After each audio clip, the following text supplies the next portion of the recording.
Hello everyone and welcome to the class. आज हम order 8 के रूल 6 के बारे में पढ़ेंगे जो कि सेट ऑफ के बारे में हमें बताता है। तो सेट ऑफ को हम एक फटाफट एक इलस्ट्रेशन से समझते हैं, फिर डिटेल में स्टडी करेंगे। ए ने बी को कुछ रुपए उधार दिए, 1000 रुपये उधार दिए। ए ने बी को 1000 रुपये उधार दिए जिसको बी लौटाता नहीं है। 1 जनवरी 2020 को ए ने बी को 1000 रुपये दिए थे जिसको बी ने लौटाए नहीं। अब उसके बाद थोड़े दिन बाद ए को कुछ पैसों की ज़रूरत पड़ती है, जब यहाँ पर ए जो होता है वो बी से मांगने जाता है 1 जनवरी 2021 को। अब बी उसको पैसे दे देता है। कितने पैसे उधार मांगे उसने? 2000 रुपये। समझ में आ गई बात? दो बातें हैं। पहली बात, पहली कंडीशन, 1 जनवरी 2020 को ए ने बी को 1000 रुपये दिए। क्लियर? अब क्या हुआ? अभी जो है वो बी के द्वारा पैसे लौटाए नहीं गए हैं, दिए ही गए हैं। अब यहाँ पर क्या हुआ? यहाँ पर बी के द्वारा कुछ रुपए उधार दिए गए, 2000 रुपये से फॉर इंस्टेंस ए को। क्लियर हो गया? दो कंडीशन हो गई। ठीक है, अब हमें समझ में आ गया। ए ने बी को 1000 रुपये दिए थे 1 जनवरी 2020 को। 1 जनवरी 2021 को बी ने ए को रुपये दिए 2000 रुपये। दोनों ने एक दूसरे से उधार ले रखा और दे रखा है। एक डेट आई जिस पे कि ए को पैसे मांगने होते हैं बी से। कौन से पैसे? ये 1000 रुपये वाले। ठीक है, तो ये पैसे इसने जो है मांगने होते हैं। से फॉर इंस्टेंस आगे हमारे 2 जुलाई 2021 ये पैसे मांगता है बी से। मुझे जो आपने 1000 रुपये मुझसे उधार लिए थे वो वापस कर दो। ठीक है, अब ये वापस करने के लिए, उधार के लिए मांगता है पैसे कि मुझे जो है उधार वापस कर दो मेरा। ये मना कर देता है कि मैं नहीं देता। ये जनाब जो है इस बात से परेशान होकर कोर्ट के पास चले जाते हैं। कहाँ चले जाते हैं? कोर्ट के पास। प्लेंट लेके जाते हैं कि मेरे को बी से मेरे 1000 रुपये दिलवा दीजिए जो कि 1 जनवरी 2020 को बी ने मुझसे लिए थे। अब यहाँ पर जब इसके पास समन जाता है, किसके पास जाता है? बी के पास, कि आपने पैसे उधार लिए थे, वापस कीजिए। अब यहाँ पर रिटन स्टेटमेंट वो लेके आता है और कहता है देखिए भाई, मैंने भी 2000 रुपये जो है इसको उधार पे दिए थे, अब आप वो सेट ऑफ करा दीजिए, वो एडजस्ट करा दीजिए। 1000 रुपये को जिसके लिए लेके आया है, ये मुझ पे दावा ठोक रहा है, मेरे द्वारा दिए गए 2000 के साथ सेट ऑफ करा दीजिए। मतलब तो भी क्या होगा? बी के पास तो ज़्यादा ही पैसे बचेंगे ना। इट्स एन इलस्ट्रेशन जस्ट, हो सकता है उसके कम भी पैसे हों। तो यहाँ पर कंप्लीटली वाइप आउट हो जाएगा उसका जो है 1000 रुपये, क्योंकि सेटल हो जाएगा। यहाँ पर कंप्लीटली वाइप आउट हो गया। तो इस तरीके से जब एक दावे को दूसरे दावे से सेट ऑफ कराया जाता है, एडजस्ट कराया जाता है, नेट कराया जाता है, उसको हम बोलते हैं ऑर्डर 8 रूल 6 में सेट ऑफ। ठीक है, जहाँ एडजस्ट कराया जाता है। तो कंप्लीटली वाइप आउट भी हो सकता है डेट, या फिर पार्टली भी हो सकता है। पार्टली कैसे होता? कि अगर ये 2000 रुपये ना होते, ये अगर 500 रुपये होते, तो 500 रुपये जो होते वो इस 1000 रुपये में से निकल जाते। तो पार्टली भी ये हो सकता है और ये जो है वो कंप्लीटली वाइप आउट भी हो सकता है। लेकिन एक बात नोटिस करी, मैंने सिर्फ पैसों की लेन देन की बात करी, तो जो सेट ऑफ होता है वो सिर्फ और सिर्फ पैसों के मामले में आता है। तो हम अभी डिटेल में स्टडी करेंगे, but before I start I want to tell you something about Unacademy. बहुत अच्छे अच्छे फीचर्स लेके आया अनअकैडमी। बहुत स्पेशल कोर्सेज हैं आपके लिए, प्लस कोर्सेज हैं आपके लिए। आपके प्लस कोर्सेज का सब्सक्रिप्शन के रेट जो हैं वो चेंज होने वाले हैं। इससे पहले कि बढ़ जाएं और फिर बाद में कहते हैं ना वो, फिर जब बाद में अगर जो है बढ़ गए तो फिर पछताए होत क्या, जब चिड़िया चुग गई खेत, है ना। तो चिड़िया ने अगर खेत चुग लिया तो फिर कोई फ़ायदा नहीं होगा। फिर अभी आप लोग अगर सोच रहे हैं तो बिल्कुल अभी सोच लीजिए, अभी जो है प्राइसेस हाइक हो जाएंगे तो फिर प्रॉब्लम हो जाएगी। तो इससे पहले ही आप जो है अपना सब्सक्रिप्शन इंश्योर कर लीजिए। कोड लगा लेना ARCHNA, 6 अक्षर का नाम है मेरा। देखो भाई, 6 अक्षर का नाम है। चाहे प्लस में जाओ, स्पेशल में जाओ, याद रखना ARCHNA। ठीक है, 6 अक्षर हैं, ज़्यादा नहीं है, ARC और HNA। तो यहाँ पर 6 अक्षर का नाम है, इसको आप लगा दीजिएगा। अनअकैडमी आपको फीचर देता है कि आप अपने घर पे, अपने घर के कंफर्ट पे बैठ करके बिल्कुल सारे एजुकेटर से लाइव पढ़ते हो। आपको कवरेज कराया जाता है जो सिलेबस का, वो बहुत ही आराम से और एक एक चीज़ को डिटेल में कराया जाता है। इंडिया के टॉप एजुकेटर्स आपके साथ जुड़े हुए हैं। अनलिमिटेड एक्सेस है, जितनी बार भी चाहो आप वीडियोस देख सकते हो। रेगुलर आपकी डाउट क्लियरिंग सेशंस होते हैं, लाइव टेस्ट सीरीज आपकी होती हैं और स्टडी मटेरियल आपको PDF फॉर्मेट में मिलता है। आंसर राइटिंग सेशंस आप लोग कराए जाते हैं। फ्री स्पेशल क्लासेस हर सब्जेक्ट की चल रही है, कोई भी सब्जेक्ट आपको पढ़ना हो जुडिशरी का आपके काम का है, बहुत इंपॉर्टेंट है। अब मॉक टेस्ट भी शुरू हो गए हैं, हर रोज़ होते हैं 9 बजे से और 9:30 बजे, आधे घंटे के लिए। यहाँ पर इसको भी अनलॉक करने के लिए 6 अक्षर का नाम है अर्चना। ठीक है, बड़ा ही सिंपल और बड़ा ही साफ सुथरा अर्चना नाम है, तो इसको क्लिक कर दीजिएगा, इस पर आप लगा दीजिएगा। ये बैचेस हैं, देर मत करो, अगर प्लान बनाया है तो अभी अवेल कर लो। सब्सक्रिप्शन के रेट बड़े इफ़ेक्टिव हैं, फिर चेंज हो जाएंगे तो फिर वही बात है, फिर दुख होगा कि हाँ काश हम पहले ले लेते। तो अभी आप इसको इंश्योर कर लो। 15 जून से अनिल खन्ना सर का बैच स्टार्ट हुआ है, ये 9 जून से एक बैच स्टार्ट हुआ है, 5 मई से, और ये 15 मार्च से स्टार्ट हुआ है हरियाणा का। तो एक कंप्रेहेंसिव बैच है, ये स्टार्ट हो गया अनिल खन्ना सर की टीम के द्वारा। ये 300 से ज़्यादा जजेस जो हैं अनिल खन्ना सर ने जो है वो अभी तक इनकी टीम के द्वारा इनकी अकेडमी में बन चुके हैं। तो अब अगर आपका सपना है तो अब इस चीज़ को, इस मौके को आज से मत जाने दो। क्यों? क्योंकि कॉस्ट इफ़ेक्टिव है, बहुत ज़्यादा कॉस्ट इफ़ेक्टिव है। देखो अगर हम जाते हैं अभी 2000 हमारे 635 पर मंथ के हिसाब से पड़ता है, क्योंकि हमारे पास ऑप्शन भी देता है ना अकेडमी EMI का, और इस पर भी आपको डिस्काउंट मिल जाता है एडुकेटर का कोड लगाने के। तो एडुकेटर का कोड क्या है? आपके 6 अक्षर का नाम है ना, तो ये आप लोग अवेल कर लीजिए। और क्योंकि आपको मैंने बताया ये ऑफ़र जो है वो चेंज हो जाएगा, फिर पछताना पड़ेगा। ये वाला भी 12 महीने के साथ 2 महीने फ्री, 18 महीने के साथ 3 महीने फ्री, 24 महीने के साथ 4 महीने फ्री, ये भी जो है एक्सपायर होने वाला है। और सब्सक्रिप्शन लेने के लिए आप मोबाइल में जाओगे, इस तरीके से आता है, और इस तरीके से आप जो भी सेलेक्ट करते हो और यहाँ पर आप कोड डालते हो, कोड आपको 6 अक्षर का नाम डालना है। ठीक है, तो प्राइस हाई होने वाले हैं, उससे पहले पहले आप जो है अपने आप को अश्योर कर लो कि भाई मैंने अगर मन बनाया है तो मैं अभी के अभी ले लूँ, बाद में फिर प्राइस हाई कर जाएंगे तो फिर बड़ी प्रॉब्लम हो जाएगी। अच्छा, आपको अगर नोट चाहिए हो और जो मैंने पढ़ाया है, जो पढ़ाना है, उसके नोट्स आपको टेलीग्राम का चैनल मैं नीचे शेयर कर दूँगी, वहाँ पर आपको मिल जाएंगे। ठीक है, तो आगे आप पढ़ना शुरू। हाँ जी, तो सेट ऑफ का मतलब समझते हैं, जो कि ऑर्डर 8 और रूल 6 में दिया गया है। पहली बात तो हमें समझ में आई गई है ये बात कि भाई सेट ऑफ है, हमारे ऑर्डर 8 में है, तो इसका मतलब ये हुआ कि डिफेंडेंट इसको फाइल करता है ना। और ये रिटन स्टेटमेंट के साथ में पढ़ रहे हैं, तो इसका मतलब ये कहीं ना कहीं प्लेंट का जो है जवाब है। ठीक है ना, तो लेकिन ये है कि इसको डिटेल में अब हम स्टडी करते हैं। देखो पहली बात तो ये रेसिप्रोकल एक्विटल ऑफ डेट्स होता है। तो रेसिप्रोकल एक्विटल ऑफ डेट्स का क्या मतलब हुआ? देखो सबसे पहले सेट ऑफ का मतलब हमें समझ में आ गया कि मतलब एक क्लेम होता है जो अगेंस्ट एक वन अनदर जो है व्यक्ति जो है सेटअप करते हैं। सिंपल एग्जांपल से मैंने आपको समझाई दिया कि अगर एक व्यक्ति ने किसी से कुछ उधार लेना है, तो से फॉर इंस्टेंस जैसे ए ने अभी बताया आपको मैंने B से कुछ उधार लेना है, तो वो उसका सूट फाइल करता है। उस केस में B भी बोलता है आपने भी मुझे उधार देना था ना, मेरे को पैसे में से पैसे लिए थे आपने, वो भी वापस करो। तो सेट ऑफ का मतलब ये ही होता है कि नेट करना, नेटिंग करना, मतलब कि नील करना, कि आपने भी कुछ देना है हमने भी कुछ लेना है, तो दोनों इसको मिल करके अब इसको क्लियर कर लेते हैं अमाउंट को। तो that is what reciprocal acquittal of debts. तो यानी एक दूसरे के जो हमने उधार देना लेना है उसको हम छोड़ते हैं, उसको म्यूचुअल अपनी तरीके से एक दूसरे के साथ बैठ के म्यूचुअल बेनिफिट से क्या कर रहे हैं, यहाँ पर इन दोनों को नेट करते हैं, सेट ऑफ करते हैं, दोनों को क्लियर करते हैं। तो रेसिप्रोकल का क्या मतलब होता है? रेसिप्रोकल रिलेशनशिप क्या होता है? म्यूचुअल रिलेशनशिप कह सकते हैं हम इनको। जैसे कि अगर हम कोई बॉल हवा में उछालते हैं तो वो बॉल वापस लौट के आती है। इसी तरीके से अगर ए व्यक्ति बी व्यक्ति से पैसे मांग रहा है तो वो बी व्यक्ति भी ए व्यक्ति से अपने पैसे मांग रहा है। तो रेसिप्रोकल एक्विटल ऑफ डेट्स होता है सेट ऑफ। ये एक क्लेम बनाया जाता है जो एक पार्टी दूसरी पार्टी के अगेंस्ट बनाती है, और फिर उसके बाद जो होता है वो दूसरी पार्टी भी पहली पार्टी के अगेंस्ट जो है वो क्लेम बनाती है। तो इसीलिए क्या हुआ, क्रॉस क्लेम हो गए। क्लेम क्या हो जाते हैं? क्रॉस हो जाते हैं। देखो बड़ी सिंपल सी बात है, यहाँ पर ए ने बी से कुछ पैसे मांगे, ठीक है, कौन से पैसे? जिसको कि ए ने बी को पहले से उधार दे रखा था। से फॉर इंस्टेंस ए ने बी को 500 रुपये उधार दे रखे थे। अब इसने बी से बोला कि मुझे मेरे पैसे वापस दे दो ऑन दैट पर्टिकुलर डेट, जब उसको पैसे वापस करने चाहिए थे बी को। बी ने पैसे वापस नहीं करे। अब यहाँ पर ये कोर्ट के पास चला जाता है ए और इसको सू कर देता है।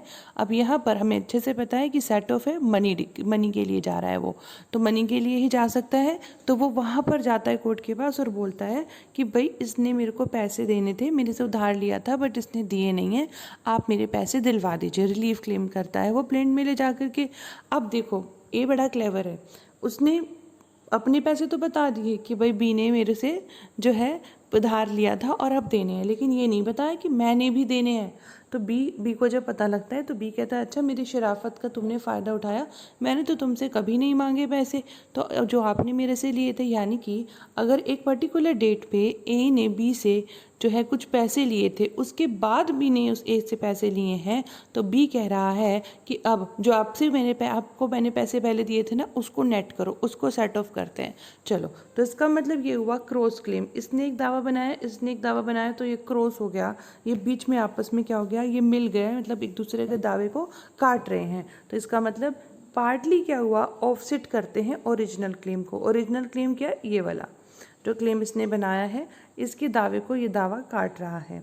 ये एक एक्सटेंशन है डेट का, जिससे कि दो पर्सन रेसिप्रोकल डेटर्स होते हैं एक दूसरे के, और इसका मतलब होता है वो रेसिप्रोकल क्रेडिटर भी होते हैं, है ना। तो भाई ये अगर डेटर की बात करते हैं, ए अगर बी का डेटर है तो बी भी जो है ए का डेटर है। तो इस तरीके से होते हैं म्यूचुअल डेट्स होते हैं प्लेंटिफ और डिफेंडेंट के बीच में म्यूचुअल डेट्स होते हैं, और तो वो एक डेट को दूसरे डेट से क्या करना चाहते हैं, सेट ऑफ कराना चाहते हैं।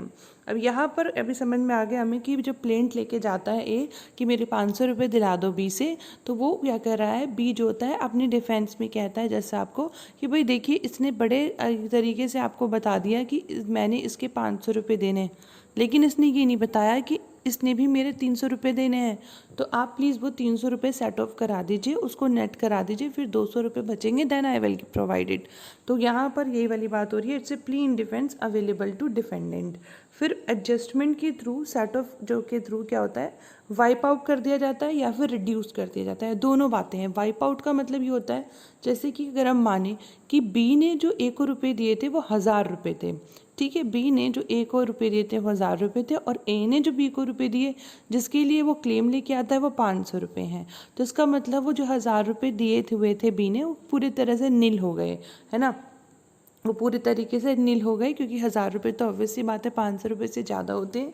तो सिंपल बात है कि एडजस्टमेंट के थ्रू वाइप आउट कर दिया गया या फिर रिड्यूस कर दिया। रिड्यूस कैसे कर दिया, अगर ए ने बी से 200 रुपये लिए हुए थे, अब बी ने ए से 500 रुपये ले लिए हैं, तो यहाँ पर जो 200 रुपये हैं उसको एडजस्ट कर लेंगे, अब 300 रुपये बी को देने होंगे। इस तरीके से या तो कम्प्लीटली वाइप आउट हो जाता है या फिर रिड्यूस हो जाता है। अब देखो डॉक्ट्राइन ऑफ सेट ऑफ हमें समझ में आ गया। Doctrine of suit set of क्या कहता है कि जब एक सूट आता है पैसे के लिए, प्लेंटिव जो होता है रिकवरी ऑफ मनी के लिए जब एक सूट लेके आता है डिफेंडेंट के अगेंस्ट, तो यहाँ पर डिफेंडेंट को भी बताया कि भाई उसको भी जो है, जो प्लेंटिव लेके आया है उसको भी कुछ अमाउंट जो है मुझे पे करने हैं, तो वो एक सेट ऑफ के तौर पर उस सेट अमाउंट के लिए जो है वो क्लेम कर सकता है। डॉक्ट्राइन ऑफ जो हमारा सेट ऑफ है उसको हम इस तरीके से डिफाइन कर सकते हैं that it is the extinction of debts of which two persons are reciprocally debtors to one another by the credits of which they are reciprocally creditors to one another. Complicated तो बिल्कुल भी नहीं है। देखो ए ने बी से कुछ उधार लिया, ठीक है, ए ने बी से कुछ उधार लिया, समझिएगा मई में, ठीक है, मई जा चुकी है, मई में ए ने बी से 500 रुपये उधार लिए थे, समझ में आ गई, कब ली थी, मई में ए ने बी से 500 रुपये उधार लिए थे, तो यहाँ पर बी कौन बन गया, क्रेडिटर, ए कौन बन गया, डेटर, ठीक है। अब जून आई, जून में बी ने ए को बोला कि भाई मुझे पैसों की ज़रूरत है, आप मुझे 1000 रुपये दे दो। अब इसने जो यहाँ पर क्या किया, बी ने 1000 रुपये लिए किससे, 1000 रुपये लिए ए से।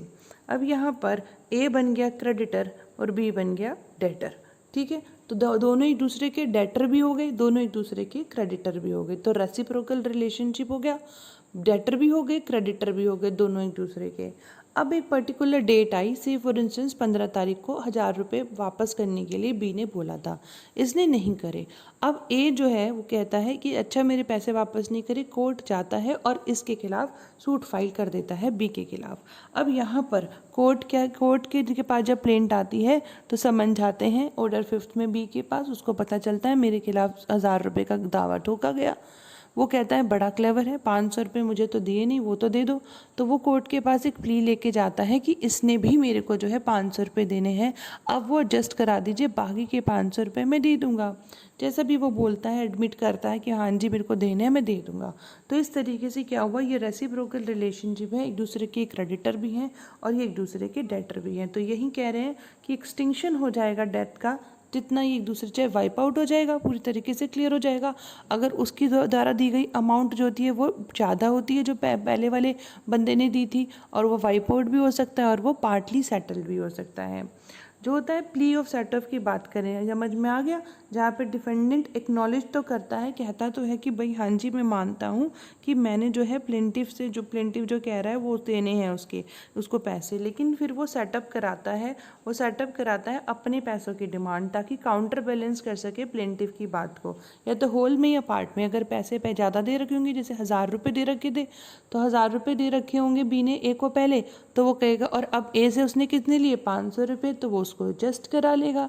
लेकिन अगर 500 रुपये उसने बी से लिए थे और अब ए से लिए थे, और अब वो क्या करता है, ए से 1000 रुपये ले जाता है बी, तो यहाँ पर पार्टली सेटअप हो जाएगा, है ना। तो बिल्कुल आराम से समझना, ये रेसिप्रोकल एक्विटल ऑफ डेट्स है 2 पर्सन से बीच में। Right of defendant to claim set off has been recognised under rule 6, it obvious the necessity of filing a fresh suit by the defendant. तो यहाँ पर इसका ऑब्जेक्ट यही है कि भाई आपको फ्रेश सूट फाइल करने की ज़रूरत नहीं है अपने पैसों की। समराइज हमने बिल्कुल कर लिया कि प्लेंटिफ एक इंस्टीट्यूट करता है रिकवरी ऑफ मनी के लिए सूट डिफेंडेंट के खिलाफ, डिफेंडेंट कहता है कि उसने भी पैसे देने हैं, ठीक है। इस तरीके से सेट ऑफ जो होता है वो म्यूचुअल डिस्चार्ज ऑफ डेट्स की बात करता है।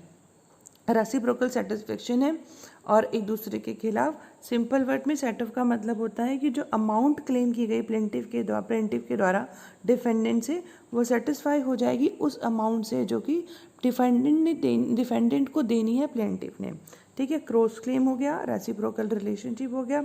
इलस्ट्रेशन मैंने आपको समझाई दिया कि यहाँ पर कह रहे एक्स ने फाइल करा एक सूट अगेंस्ट वाई कि मुझे 15,000 रुपये देने हैं, लेकिन वाई जो है उसके पास ऑलरेडी डिक्री है 20,000 रुपये की अगेंस्ट एक्स, तो वो डिफेंडेंट जो है, जो वाई जो है वो प्ली करता है set of against the claim of plaintiff x. तो मतलब 20,000 रुपये तो 15,000 रुपये से ज़्यादा ही हुए ना, तो वो सेट ऑफ कराता है। पर्पज़ यही है कि भाई जो है नहीं, आपको सूट फाइल करने की ज़रूरत नहीं, उसी सूट में आप रिप्लाई के तौर पे कह रहे हो मेरे भी पैसे दिलवा दीजिए, कि फ्रेश सूट डालने की ज़रूरत नहीं है, बस उसको ये कहना है कि रिटर्न स्टेटमेंट में कि मेरे भी पैसे इसको देने हैं, प्लीज़ आप वो दिलवा दीजिए। तो ये जो क्लेम होता है ये बनाया जाता है after dealing with the allegation and accusation level against him in the plaint. तो मतलब जो आपने जो बोल रहा है प्लेंटिफ, उसकी बात को जस्टिफाई करके, उसकी बात को एडमिट करके फिर जो है अपना भी दावा जो है उस पर ठोका जाता है। तो इस तरीके से सेट ऑफ होता है। रिटर्न स्टेटमेंट में फुल पर्टिकुलर्स ऑफ अमाउंट होनी चाहिए जो कि वो सेट ऑफ के द्वारा जो है वो सेट ऑफ कराना चाहता है। मैं बात करूं अगर वो उस चीज़ को बैलेंस कराना चाहता है, जितने भी अमाउंट होती है उस अमाउंट को रिटर्न स्टेटमेंट में डालते हुए उसको क्या करना है, बिल्कुल तरीके से और कम्प्लीटली जो होती है वो उसको बिल्कुल कम्प्लीटली बताना होता है कि भाई इतने पैसे लेने हैं मैंने इससे, ठीक है। कंडीशन क्या है, सबसे पहले हमेशा ध्यान रखना, ये सिर्फ और सिर्फ किसके लिए होना चाहिए, ये सिर्फ और सिर्फ रिकवरी ऑफ मनी के लिए होना चाहिए, पैसों के अलावा किसी और चीज़ के लिए नहीं जाना चाहिए। मतलब यहाँ पर एग्जांपल के तौर पे देखो कि अगर डिसोल्यूशन ऑफ पार्टनरशिप हो रही है तो डिफेंडेंट जो होता है वो सेट ऑफ नहीं कर सकता। डिसोल्यूशन ऑफ पार्टनरशिप के केस में वो डिफेंडेंट जो होता है सेट ऑफ को क्लेम नहीं कर सकता क्योंकि ये मनी सूट नहीं है। लेकिन अगर टेनेंट को इजेक्ट किया जाता है इस ग्राउंड पे कि उसने पेमेंट नहीं की किस चीज़ की, रेंट की, जिसमें कि एरियाज ऑफ रेंट क्या है वो भी क्लेम किए गए हैं, तो डिफेंडेंट टेनेंट जो है वो प्लीड कर सकता है सेट ऑफ। लेकिन जब हम बात करें इजेक्शन ऑफ टेनेंट प्रे किया जाता है अमाउंट ऑफ अनपुट रेंट के अकॉर्डिंग नहीं, तो यहाँ पर डिफेंडेंट टेनेंट जो होता है वो प्रेज नहीं कर सकता सेट ऑफ की प्ली, क्योंकि ये मनी सूट नहीं होता। यानी अगर किसी पर्टिकुलर पर्सन को, किसी टेनेंट को निकाल दिया जाता है, इजेक्ट किया जाता है कि भाई इसने जो है क्या किया है, इसने रेंट पे नहीं किया है, जिसमें कि एरियर्स ऑफ रेंट भी उसने क्लेम के द्वारा क्लेम किए जाते हैं, तो जो डिफेंडेंट टेनेंट जो है वो सेट ऑफ प्ले कर सकता है अगर उसने कभी पैसे जो है, अगर जो हमारा प्लेंटिफ है उसने कभी डिफेंडेंट से अगर पैसे लिए होंगे तो यहाँ पर उस चीज़ को वो क्लेम कर सकता है। लेकिन कोई और ग्राउंड पे अगर उसको इजेक्ट किया जा रहा है इस पैसों के अलावा, मतलब किराया नहीं दिया इस बात से नहीं बल्कि किसी और बात से इजेक्ट किया जा रहा है, तो फिर वो हमारा जो होगा यहाँ पर सेट ऑफ नहीं क्लेम कर सकता, क्योंकि वो जो है वो क्या है, वो मनी सूट नहीं है। फिर आता है दूसरा, defendant's claim must be for an ascertain sum of money. बिल्कुल सिंपल सी बात है, जो मनी की हम बात करते हैं कि भाई इतने पैसे हमें दिलवा दीजिए, तो वो मनी जो है वो कैसी होनी चाहिए, एसर्टेन होनी चाहिए। एसर्टेन होनी चाहिए मतलब निश्चित होनी चाहिए। जैसे कि अगर हम बात करते हैं कि क्या बात करते हैं, अगर हम बात करते हैं कि ए जो होता है वो बी को सू करता है बिल ऑफ एक्सचेंज पे, ठीक है, ए कहता है, ए जो होता है वो बी को सू करता है बिल ऑफ एक्सचेंज पे। अब बी एलिज करता है कि ए ने क्या किया, रॉन्गफुली नेग्लेक्ट किया है उसके गुड्स को इंश्योर करने के लिए, मतलब a has wrongfully neglected to insure these goods, और अब लायबल है वो कंपनसेशन देने के लिए एज ए सेट ऑफ। तो ये हम कह रहे हैं कि यहाँ पर अमाउंट एसर्टेन नहीं है, बिल ऑफ एक्सचेंज आ गया तो वो कह रहे हैं इसने इंश्योर नहीं किए हैं, तो दोनों चीज़ें यहाँ पर आ गई, लेकिन ये नहीं बताया कि कितनी अमाउंट के गुड्स हैं और कितना इंश्योर किया है। तो ऐसा नहीं होना चाहिए, एसर्टेन सम ऑफ मनी होना चाहिए। लेकिन हाँ, such uncertain sum may be effectually set off by consent of party if the suit is compromised. अगर सूट कॉम्प्रोमाइज होता है तो इस तरीके का सूट जहाँ पर अनसर्टेन सम ऑफ मनी है, तो इफ वो कंसेंट के थ्रू जो होता है, अगर कॉम्प्रोमाइज डिग्री है तो वहाँ पर उसको सेट ऑफ कराया जा सकता है। तीसरी इंपॉर्टेंट बात हमारे पास आती है, money must be legally recoverable. इसका मतलब होता है कि जो डेटर होता है वो लायबल होता है लीगली पे करने के लिए, इलीगल पे करने के लिए नहीं हो रहा। कैसा हो रहा है, लीगल पे करने के लिए होता है, लीगली रिकवरेबल होना चाहिए, लीगली रिकवरेबल होना चाहिए। इलीगल की यहाँ बात नहीं कर रहे कि हम जैसे ये बात करो कि ए बी को सू करता है कि भाई मुझे 10,000 रुपये आपने देने थे, आपने दिए नहीं। क्या कह रहा है, भाई आपने 10,000 रुपये देने थे, आपने दिए नहीं, उसके लिए सू करता है। बी अब ये नहीं कह सकता कि आपने जो है 5 साल पहले मेरे को एक प्रोमिसरी नोट एग्जीक्यूट करके दिया था, मैं उसके खिलाफ आपको जो है सू करता हूँ। तो ऐसा नहीं होना चाहिए, आप ऐसे नहीं करोगे। आप जो टाइम बार होगा उसके लिए आप नहीं आ सकते, है ना, टाइम बार के लिए आप नहीं आ सकते हैं। यहाँ पर कह रहे हैं कि जैसे कि फिर से अगर हम बात करें, जैसे ए ने बी को सू करा 10,000 रुपये के लिए कि आपने मुझे 10,000 रुपये देने थे, दिए नहीं। अब बी जो है वो उस चीज़ के लिए उसको जो सेट ऑफ नहीं करा सकता जो कि उसने ए के लिए कुछ इमोरल एक्टिविटी करी थी। सिंपल सी बात है, ए ने बी को सू किया कि भाई आपने मेरे से 10,000 रुपये लिए थे, वापस करो। अब ये क्या होता है, कभी पास्ट में बी ने ए के कहने पर कुछ इमोरल काम किया था, मतलब कुछ गलत काम किया था, तो किसी को धमकाया था और उसके खिलाफ जो है उसने जो है पैसे देने हैं ए ने। तो ये कहता है कि भाई उसने भी मेरे पैसे देने थे नहीं, क्योंकि मैंने इसके कहने पे से धमकाया था, तो वो नहीं हो सकता। भाई लीगल होना चाहिए, गलत तरीके से आप जो है किसी से क्लेम नहीं कर सकते, ठीक है। तो defendant shall be entitled to claim set off in respect of such as dues only when the plaintiff is bound to pay under any law.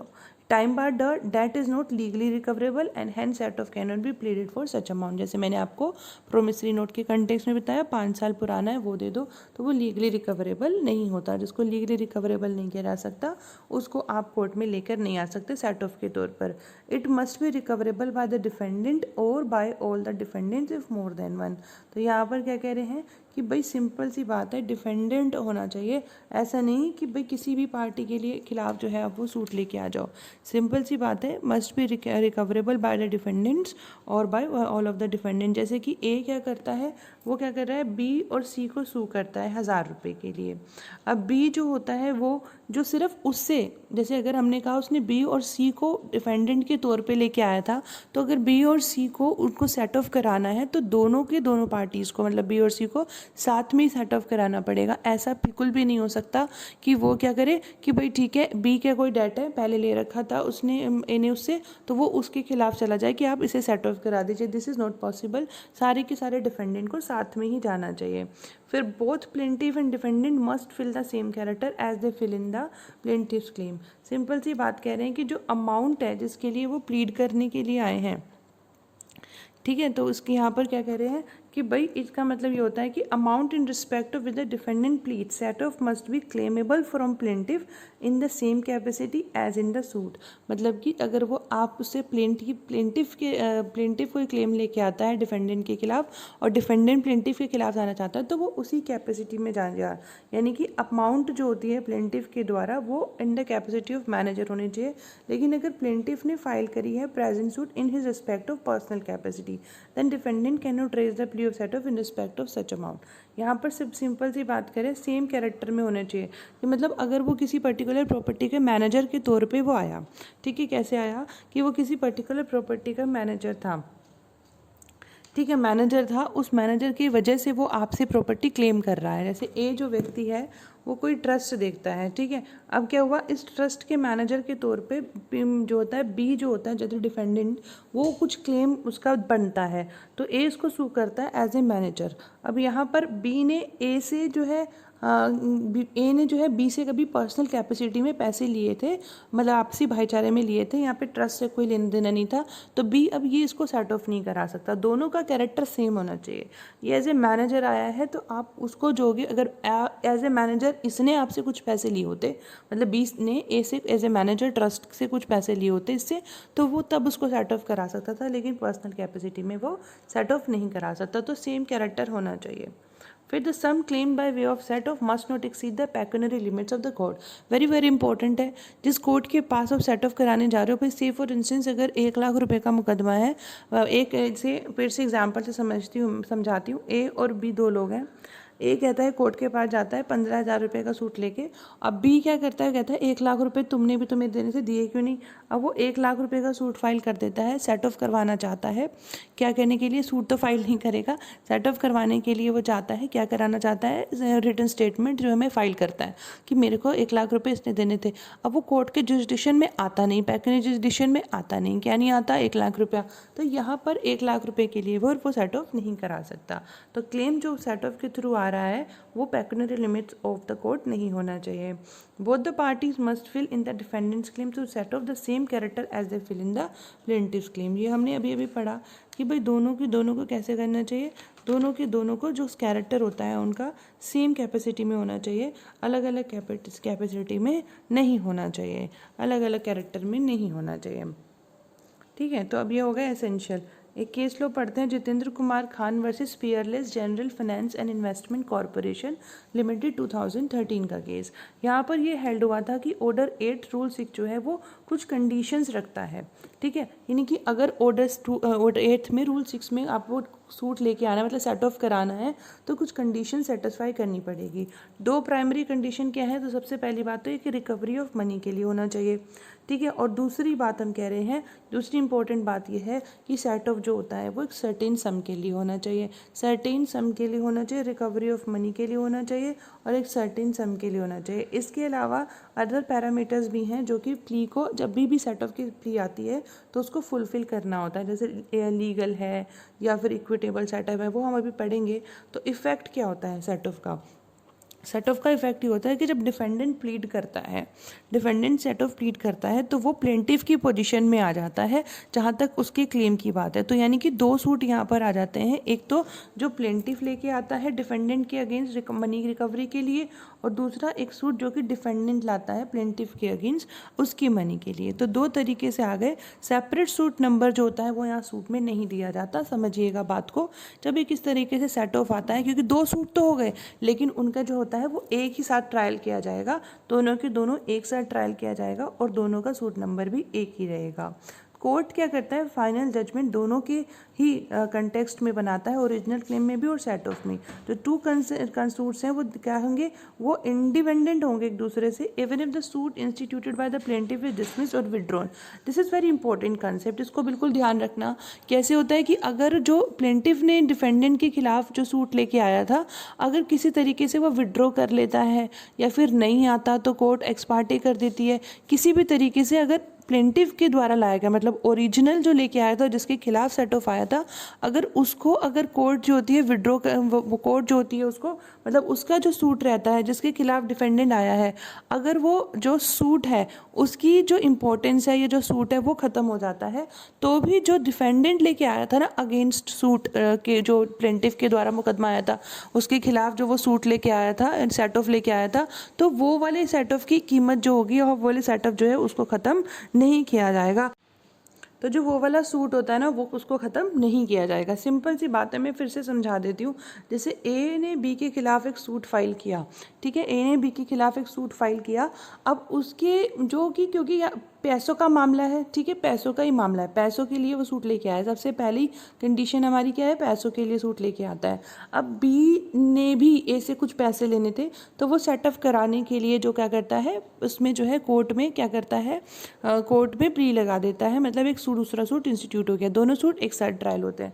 अगर किसी वजह से ए के द्वारा लाए गए सूट को ख़त्म कर दिया जाता है, ये खुद ही विड्रॉ कर लेता है, तो जो बी ने सेट ऑफ डाला है ना वो ख़त्म नहीं होगा, वो एज इट इज़ चलता रहेगा, ठीक है। वो मतलब इसे फिर पैसे जो है उसने क्लेम किया है वो उसको दिलवाए जाएंगे। तो सेट ऑफ कितने तरीके के होते हैं, लीगल सेट ऑफ और इक्विटेबल सेट ऑफ। ध्यान रखना जो रूल 6 है हमारा ऑर्डर 8 का, वो लीगल सेट ऑफ के बारे में बात करता है। ये जो सेट ऑफ है लीगल सेट ऑफ, ये court of common law in England वहाँ से आए हैं।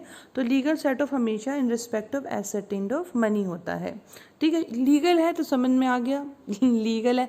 इक्विटेबल है तो मतलब इक्विटी की बात कर रहा है, यहाँ पर पैसे होंगे नहीं। तो दो तरीके के होते हैं। तो लीगल सेट ऑफ की जब हमने बात करी, मनी की बात करी, तो जो रूल 6 है वो सिर्फ लीगल सेट ऑफ की बात करता है। तो लीगल सेट ऑफ के लिए सबसे पहले रिकवरी ऑफ मनी होना चाहिए, डिफेंडेंट को एक एसेटेन ऑफ मनी जो है उसको क्लेम करनी चाहिए, और जो एसेटेन सम है वो लीगली रिकवरेबल होना चाहिए। वो हमने समझ लिया कि मतलब अगर बार्ड बाय लिमिटेशन है तो भी वो उसको रिकवर नहीं कर सकता।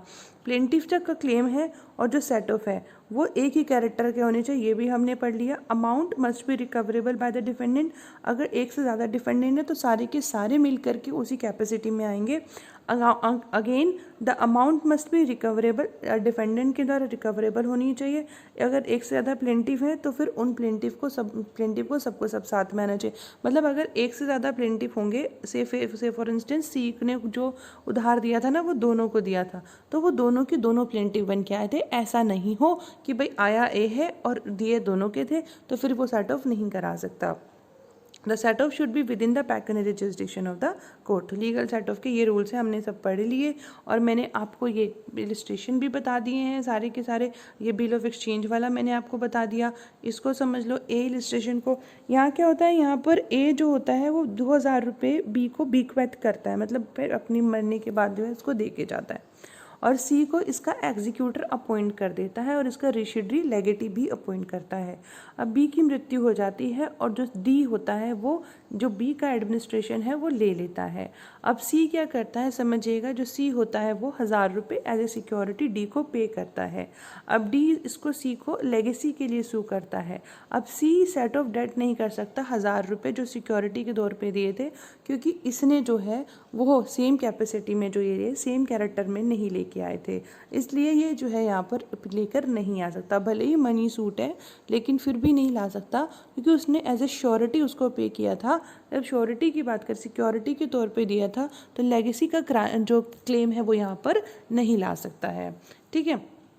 समझ में आ गया। तो ये इसका एक तरीके से हमारा इलस्ट्रेशन हो गया। दूसरा इलस्ट्रेशन देख लो, ए इंटेस्टेड मर जाता है, मतलब उसने अपनी वसीयत नहीं लिखी है और उसकी डेथ हो जाती है वो, और बी को उसने कुछ पैसे उधार देने हैं। सी जो होता है वो उसका एडमिनिस्ट्रेशन देखता है, एडमिनिस्ट्रेशन का मतलब उसकी प्रॉपर्टी देखता है ए की, और बी जो होता है वो क्या करता है, कुछ पैसा जो कुछ प्रॉपर्टी होती है वो सी से खरीद लेता है, सी से बाय कर लेता है। B buys part of the effects from C, तो सी से जो है एडमिनिस्ट्रेशन के तौर पे काम कर रहा है ना सी, तो अब यहाँ से क्या करता है, वो पैसा कुछ जो प्रॉपर्टी होती है वो बी से खरीद लेता है। अब यहाँ पर जो in a suit for the purchase money by C against B, यहाँ पर जो परचेज मनी है वो पे करता नहीं वो सी, तो यहाँ पर देखिए बहुत सिंपल सी बात है, जो परचेज मनी, देखो हमने वही एग्जांपल हम फिर से ले रहे हैं, ए की मृत्यु हो जाती है, उसने अपनी वसीयत लिखी नहीं, बी को उसने कुछ उधार देना है, अब यहाँ पर सी पिक्चर में आ जाता है जो कि इसकी प्रॉपर्टी की एडमिनिस्ट्रेशन देखता है। अब बी क्या करता है, कुछ प्रॉपर्टी जो होती है, जो प्रॉपर्टी एक ही रहती हो भले ही, वो उसकी कुछ खरीद लेता है।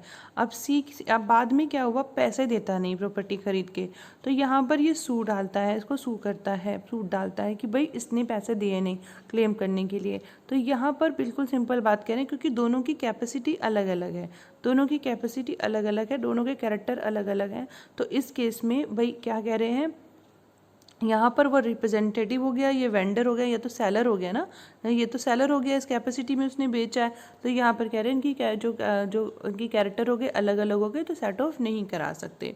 अब आता है इक्विटेबल सेट ऑफ, तो इक्विटेबल सेट ऑफ जो है वो court of equity in England से आया था, जहाँ पर क्रॉस अमाउंट जो है वो सेम ट्रांजेक्शन में आते हैं।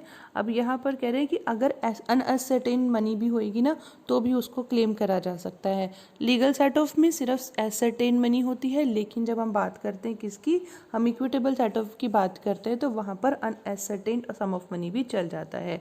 इंडिया में जो डिस्टिंक्शन है, डिफरेंस है लीगल और इक्विटेबल सेट ऑफ के बीच में सेम रहता है। तो लीगल सेट ऑफ के प्रोविजन ऑर्डर 8 रूल 6 में है, और ये जो है वो 6A में भी आए हैं हमारे काउंटर क्लेम में, जिसको हम कल पढ़ेंगे। तो जहाँ तक इक्विटेबल सेट ऑफ की बात हो रही है, तो वो ऑर्डर 20 रूल 19 के सब रूल सी में बताए गए हैं, जहाँ पे कहा गया है कि provision of this rule relating to a decree for a set off और counter claim and an appeal therefrom shall apply whether the set off is admissible under rule 6 of order 8 or otherwise. ठीक है, वहाँ पर साफ साफ बता दिया गया है कि अगर वहाँ पर रूल 6 में कोई सेट ऑफ या काउंटर क्लेम अगर कहीं वहाँ पर अप्लाई नहीं भी होता है, क्योंकि हमें पता है ascertain sum of money में होता है, तो ascertain sum of money नहीं भी है, तब भी हमारा ऑर्डर 20 का रूल 19 का सब रूल 3 कहता है कि यहाँ पर इक्विटेबल सेट ऑफ को हम ले सकते हैं। ठीक है, यहाँ पर क्या समझिएगा, इसका मतलब ये हुआ कि ऑर्डर 8 के अंदर रूल 6 और रूल 6A में जो भी प्रोविज़न दिए गए हैं वो एक्सोस्टिव नहीं है, क्योंकि apart from legal set of equitable set of भी प्लीड किया जा सकता है independently of the specific provision of the code. ठीक है, तो हमारा रूल 19 क्या कहता है कि डिक्री व्हेन सेट ऑफ और काउंटर क्लेम इज़ अलाउड, तो उसका सेट ऑफ और काउंटर क्लेम अलाउड होते हैं जब डिफेंडेंट जो होता है उसको अलाउ किया जाता है एक सेट ऑफ या काउंटर क्लेम के लिए against the claim of the plaintiff. तो डिक्री के अंदर ये बताना होता है कि what amount is due to the plaintiff and what amount is due to the defendant, कितना प्लेंटिफ ने पे करना है और कितना जो है वो डिफेंडेंट ने पे करना है। और अगर and shall be for recovery of any sum which appears to be due to by other party, और कि किसी भी सम के लिए हो सकता है जो किसी के लिए भी ड्यू हो। Appeal from decree relating to set off और काउंटर क्लेम के बारे में कह रहा है कि जो डिक्री जो आएगी, जो एक सूट में आया है, जो सूट में एक डिसीजन आया, डिक्री आई है बाय सेट ऑफ या काउंटर क्लेम में, तो वो क्लेम किया जाता है shall be subject to the same provision in respect of appeal to which it would have been subject if not set off और counter claim has been there.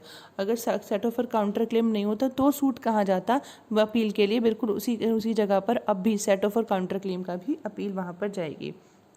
तो अभी समझ में आ गया कि भाई अगर अदरवाइज जो हमने पढ़ा ऑर्डर 8 में रूल 6 में वो एडमिसिबल है या नहीं, यहाँ पर वो भी एडमिसिबल हो जाएंगे, मतलब इक्विटेबल सेट ऑफ यहाँ हो जाएगा।